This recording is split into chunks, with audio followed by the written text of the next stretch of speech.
the matter in view in the subsequent audit cycle.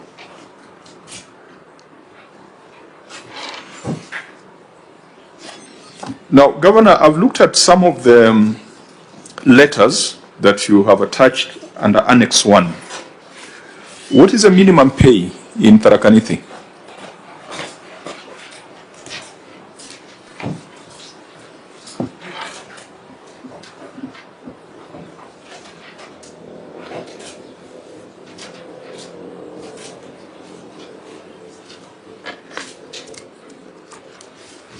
So Annex 1, I've got a letter, sample offer letter to Martin Kirimwe Munene, who's been appointed as a temporary worker, with a consolidated monthly emolument of 9,500 Kenya shillings.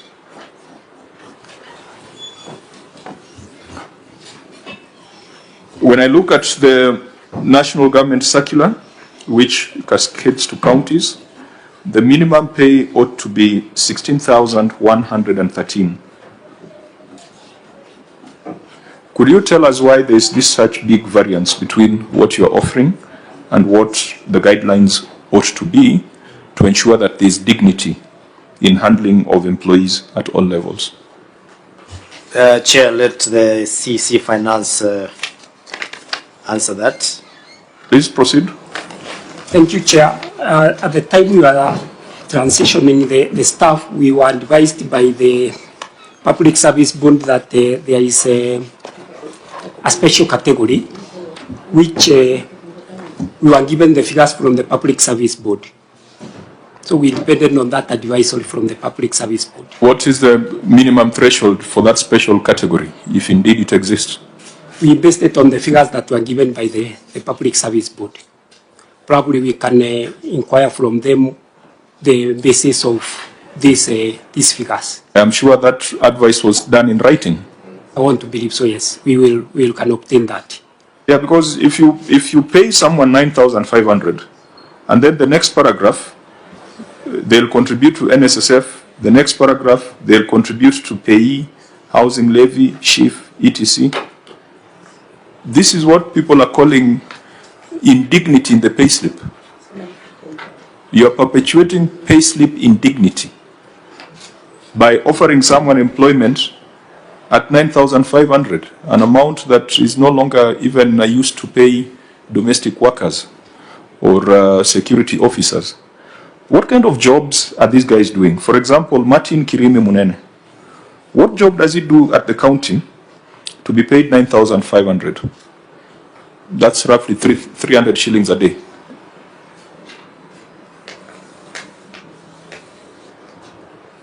This particular person, no, Martin Kirimwe Munene. The next one, Martha Shuka Mwaniki, is paid 9,000 shillings. Chair, these are market cleaners. Sorry? Market cleaners. Well, we do not want to call them cashew again, because cashews are supposed to be temporary, who are supposed to be terminated after every week. So these are market cleaner who works only 40 hours over 5 days in a week. But it is below minimum wage. And remember, the market cleaner wakes up before everybody else, so that the market is clean early in the morning. It's not, we cannot look down on their jobs. But the thing is, if there's a threshold, if there's a law that is established, or some regulations or some circulars that have been established, we cannot condone a situation where we are paying people less. Even these members of parliament here, or senators, they have staff, and some of them are field staff, but we still cannot go below the minimum threshold. So I'd like to see the communication or the basis of that special category that the CC is talking about. This is a regulation. You can see general labor, including cleaner. That's what we have at 16,130.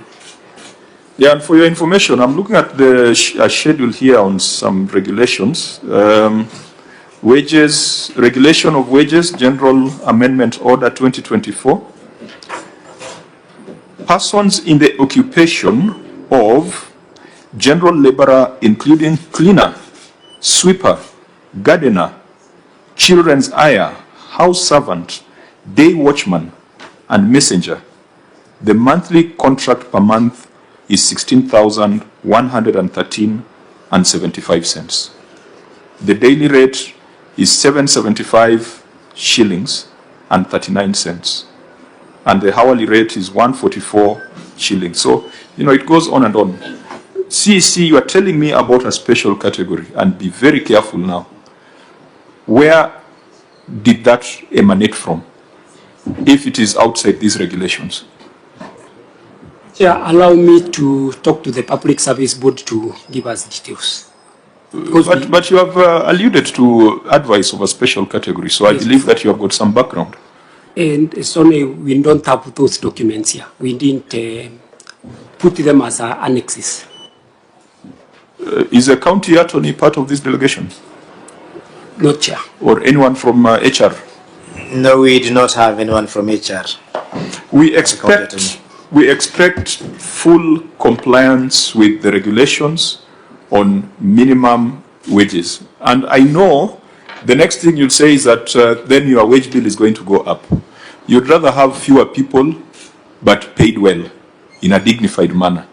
Because otherwise, there's no point having 100 people who are poorly paid, and at the end of the day, they'll start complaining about their pay slip. I'm told there's a pay slip revolution coming up around Mount Kenya. And this is it.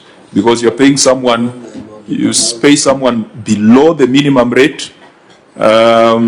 Actually, this 9.5 would not even be taxed. It wouldn't be subject to pay. Is it subject to SHIF? And SHA? It's subject to SHIF, subject to SHA, subject to NSSF.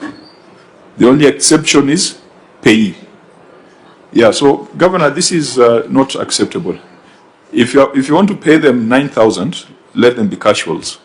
But if you're bringing them on your payroll, then let's comply with the regulations that have been stated. So, Chair, can this Senate committee give me authority to hire on casual basis? I really appreciate if that can happen. We are not giving you, you see, you are the CEO, so we cannot direct you on tactical decisions. The only thing we can direct you on is compliance with the law. So do whatever you need to do, but within the confines of the law.